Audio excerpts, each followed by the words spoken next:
The sky bled into hues of purple and orange.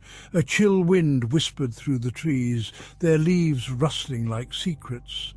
And there it stood, perched atop the hill, the manor, its silhouette a jagged scar against the dying light. Windows like vacant eyes stared out at the world. Dusk had fallen, casting long, eerie shadows across the overgrown lawn. A sense of foreboding hung in the air, thick and heavy. This was a place time had forgotten, yet its presence was impossible to ignore. The air grew colder as I approached, a stark contrast to the fading warmth of the day. The silence was unnerving, broken only by the creak of branches and the distant screech of an owl. It felt as though the very walls were watching, their unseen gaze following my every move. An imposing wrought-iron gate, rusted and entangled with ivy, marked the entrance. It spoke of a time when carriages rolled up the long drive, their occupants dressed in finery. Now the gate stood open, an invitation and a warning. The once grand entrance was crumbling, the stone worn smooth by years of neglect.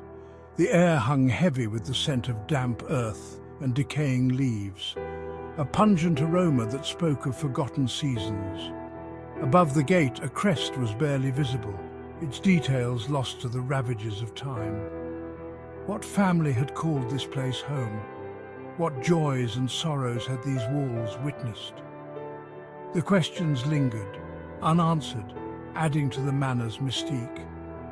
The silence seemed to deepen, drawing me further into its embrace. The garden, once a symphony of colour and fragrance, was now a tangled wilderness. Thorny vines snaked their way up the walls, their tendrils reaching like skeletal fingers. Statues, once proud sentinels, stood watch over the grounds, their features eroded by wind and rain. They were like ghostly guardians, frozen in eternal silence. A fountain, its basin choked with dead leaves, stood dry and cracked. It was as if nature, in its relentless advance, was reclaiming what was rightfully its own. Each step deeper into the garden revealed further decay, a testament to the passage of time. The air grew thicker, the silence more profound. The feeling of being watched intensified. Section 4. The path less travelled. A path barely visible beneath a carpet of moss and fallen leaves wound its way towards the manor. Broken stone steps, worn smooth by countless footsteps, led up to a once grand entrance. The path was an artery, a lifeline connecting the forgotten world within to the world outside. Each step I took felt heavy, as if I were walking against the current of time itself. The shadows grew longer, deeper, swallowing the last vestiges of daylight. The air was heavy with anticipation, the silence broken only by the sound of my own breathing. As I climbed the steps, I couldn't shake the feeling that I was being watched, scrutinized by unseen eyes. Section 5. Whispers of the Past. The manor stood before me, a monolith of secrets and shadows. Its windows, dark and empty, offered no glimpse into the mysteries held within. What tales lay hidden behind these walls?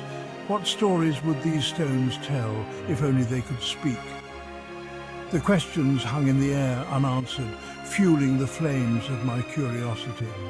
As darkness enveloped the manor, I couldn't help but feel a sense of both trepidation and excitement.